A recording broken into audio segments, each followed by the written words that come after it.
చేసి అక్కడ నామినేట్ అవ్వాలి. ఇప్పుడు ట్రిపుల్ ఆర్ సినిమా ఉంది, అలా ట్రిపుల్ ఆర్ రిలీజ్ అయ్యి అక్కడ నామినేట్ అవ్వాలి.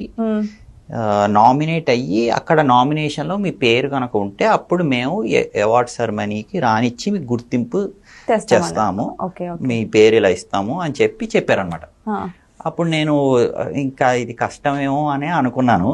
అనుకుంటే వాళ్ళేమన్నారంటే మీకు పెద్ద కంపెనీ, ఇప్పుడు వార్నర్ బ్రో పిక్చర్స్ లా గానీ 20th ఫాక్స్ లాంటిది గానీ, ఇంకా పారమౌంట్ పిక్చర్స్ ఉంటాయి కదా, పారమౌంట్ పిక్చర్స్ గానీ, ఇలాంటి సంస్థలు మీకు సినిమా ఆఫర్ ఇచ్చి ఆ సినిమా నెక్స్ట్ ఫ్యూచర్ లో నామినేట్ చేయగలుగుతున్నారు అంటే నేను మీకు ఆపర్చునిటీ ఇస్తాము అని చెప్పి జ్యూరీ మెంబర్స్ ఒక ఎగ్జిక్యూటివ్ ఇన్విటేషన్ కింద నన్ను తీసుకున్నారు అనమాట ఇండియా నుంచి.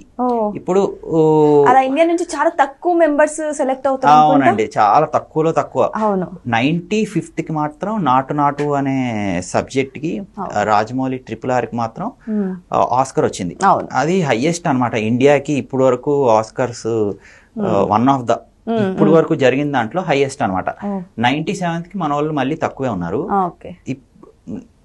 అలా తక్కువ మంది వస్తున్నారు అనమాట. 96th కూడా చాలా తక్కువ మంది ఉన్నారు. 97th కి ఇదిగోండి నేను వన్ ఆఫ్ ద ఇన్విటేషన్ కింద వెళ్ళాను. ఇప్పుడు మనకు కూడా 97 లో అసలు వెళ్ళాను, కాకపోతే అక్కడ మన వాళ్ళకి ఈసారి 97th కి ఎవరికి అవార్డ్ లాంటి తక్కువ నామినేటెడ్. ఇంకా ఫ్యూచర్ లో ఇప్పుడు మన బాలీవుడ్ ఇండస్ట్రీ ఉంది, మంచి మంచి చాలా క్రియేటివ్ గా తీస్తారు. అవును తెలుసు.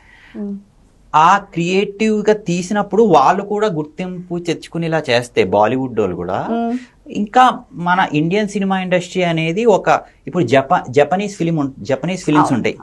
జపనీస్ ఫిలిం కి